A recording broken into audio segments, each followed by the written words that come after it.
Welcome to another episode of What I Learned from Bobby Hemmett.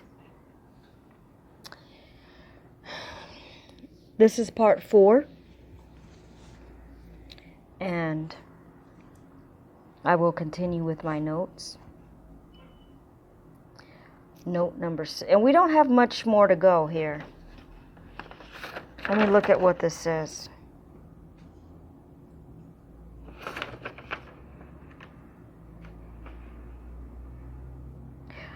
Okay, I'm not going to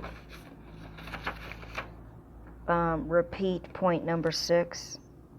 I'm just going to leave it at that. There's a little bit more I could say, but let me just go ahead and say it. Because of pollution, because of light pollution, you can't even see the stars above your head. And in this story, they reference that. They say they have knocked down the satellites. No, they didn't knock down any satellites. They have distracted your ass so much that you don't even look up at the sky.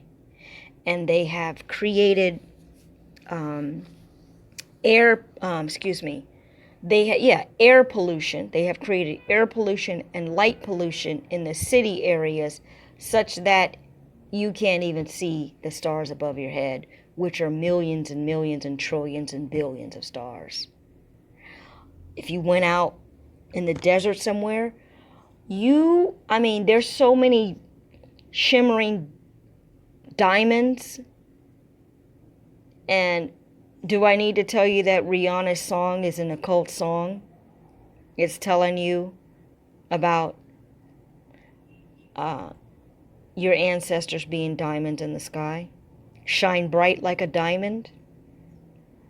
She's talking about your soul chakra. The light body of you turns into a star. But let me put a period on that, please, because I could start talking about that a lot. You go research on YouTube what a star looks like, and it's not a white light. It's a shimmering rainbow. It's your entire chakras. So let's put a period on that. And then let's see what else is on these notes here. Point number 7, I've already said. I've mentioned the light pollution. And I mentioned that they just distract you. Okay, they distract you with celebrities, basically, and just anything on that godforsaken TV.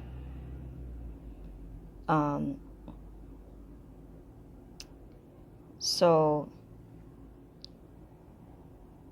basically, they keep you distracted, and that keeps you from meditating, or it keeps you from self-discovery, and it keeps you from observing the skies. So that was point number 7. Point number 8.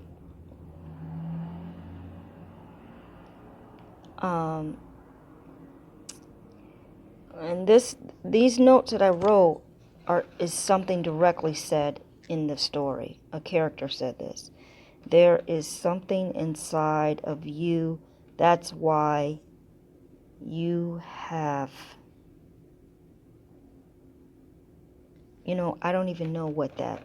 I didn't finish the sentence, so I can't say what that was meaning. Basically, the evangelists are saying, you're chosen. But, I know what it's saying.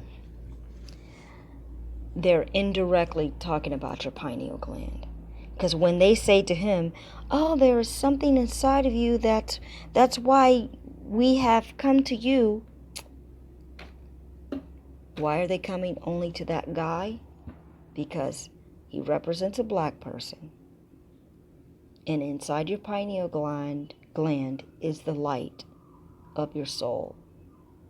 And is the cosmic light of creation. So let's put a period on that. I cannot explain it any further than that fact. Now, let's see, point number 9. Point number 9 is that at the end,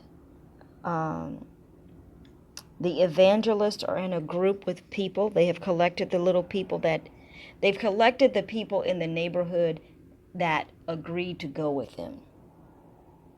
And in the end, they show those two evangelists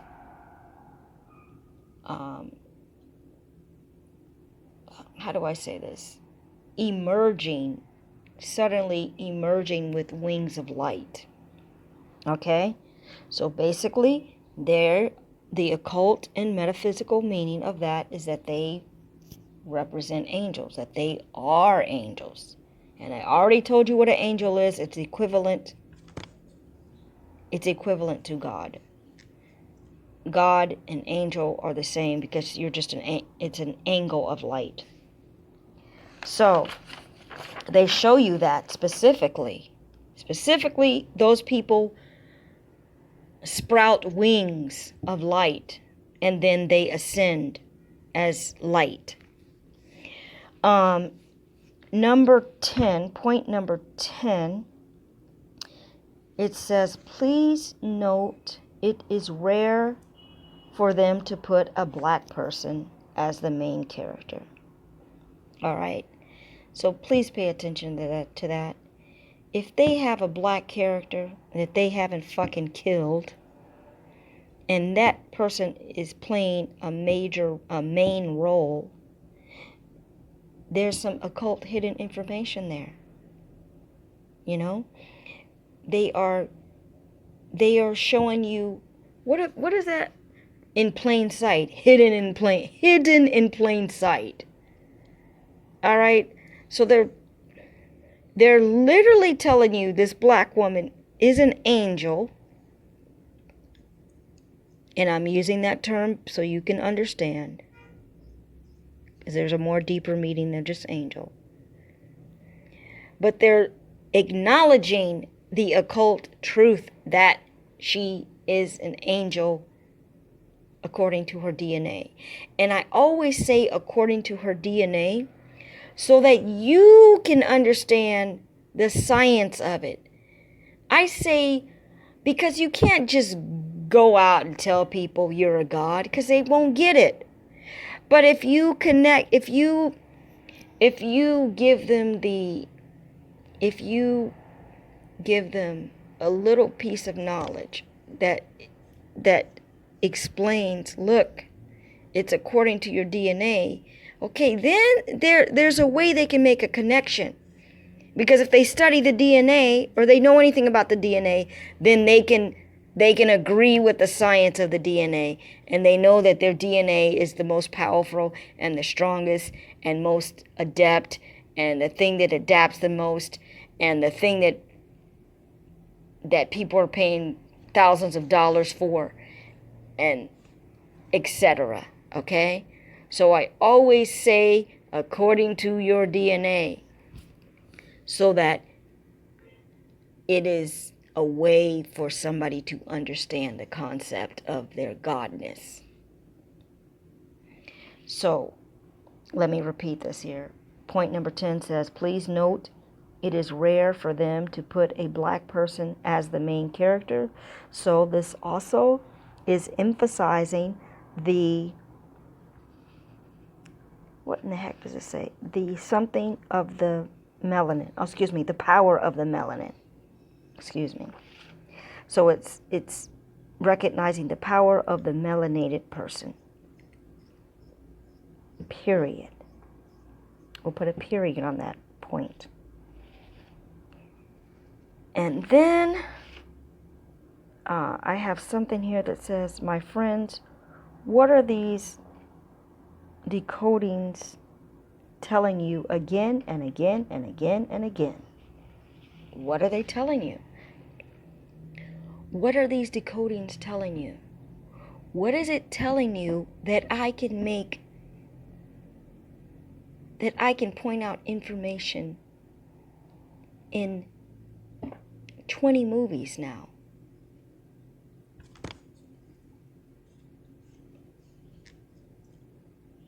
Maybe I don't have 20 movies, but I'm getting there.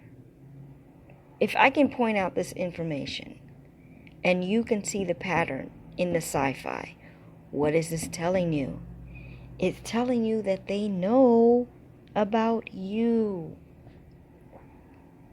They know all about you. You know what the thing is? Even some of these average white people know about you. They just ain't telling you. They know who you are, but they also know that you are their enemy. Because it's going to come down. Because they think they can control this world still. Even though they've totally destroyed it. And they've destroyed everything natural to it. Because they are unnatural people. They have made everything on this planet unnatural. Let me relax a little bit and not go off on a tangent or go off on a rant. But my point is that if you look at any other videos that I have made about decodings, even if I rambled through, and this one I tried to be, orderly and calm and speaking, and I have notes. It's showing you that something must be true if somebody can keep pointing out occult knowledge and metaphysical truths that are inside these stories. Okay? So now I will end with point 11. And point 11 is that at the very end of the story, although the one main character refused to go with the group of chosen people, what happened at the end? Total destruction happens after they leave.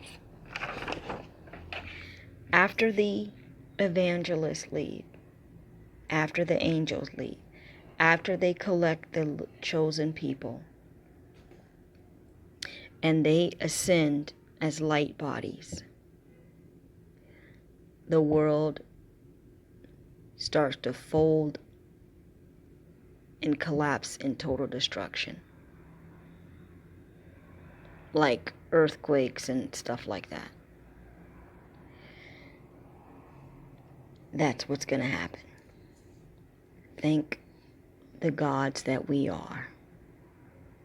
Thank the gods that we are. And I just said that off the top of my head. Thank the gods that we are. That this motherfucking planet, this hell realm, this is heaven actually, but they've turned it into motherfucking hell, is gonna be over. And of course, with destruction comes rebirth. So, it's not the end of us, it's the end of them.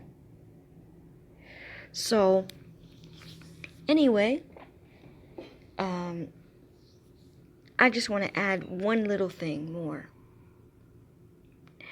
In a lot of sci-fi movies, not a lot, but in some, at the end, there's total destruction. In the movie that Tom Cruise was in, called War of the Worlds, and you better believe Tom Cruise knows all about you. Those Hollywood people know all about you.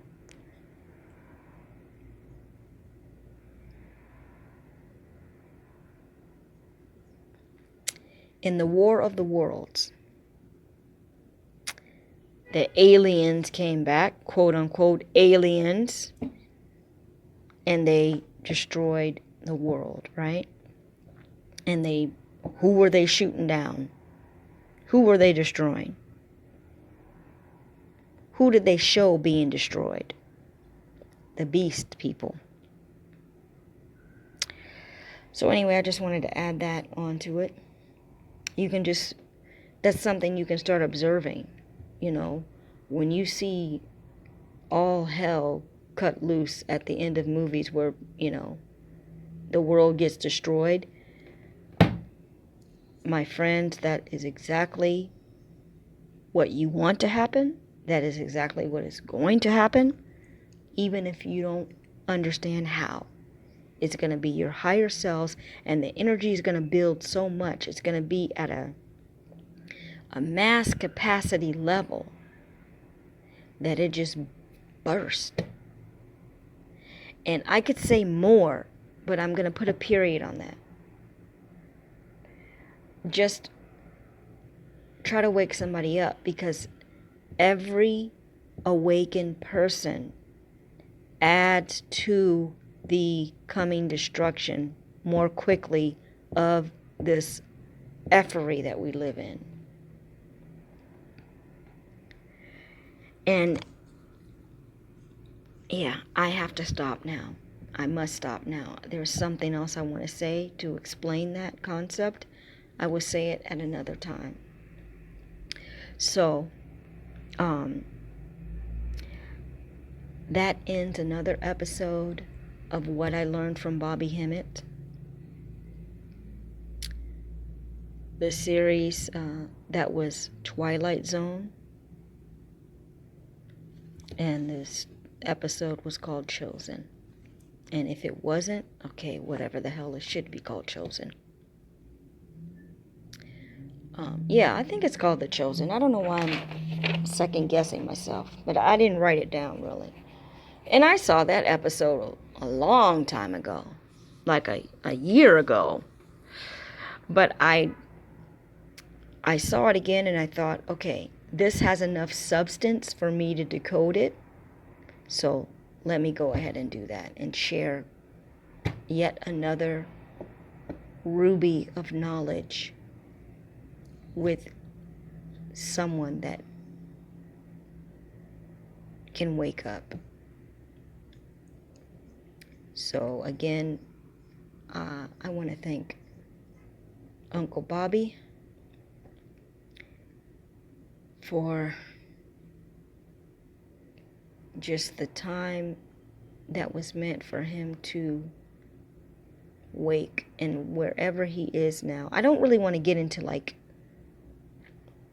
saying too much, but because I'm not going to say this on every video, but wherever you are, Uncle Bobby, I have an Uncle Bobby, actually.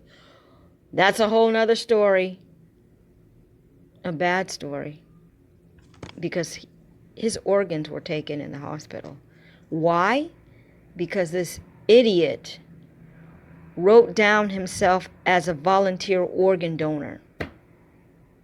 And basically you put yourself in the frying pan, even if you went there for a fucking finger cut. They're gonna be like, oh, you volunteered to share your organs? All right, we can arrange that. He was going in there for stomach surgery, and they just basically starved him down to a slim size till they could easily get his organs, and he knew what was happening. And how do I know this? Because my natural birth mother told me, who I did not grow up with. So that got very personal, but I'm telling you something very real. The end.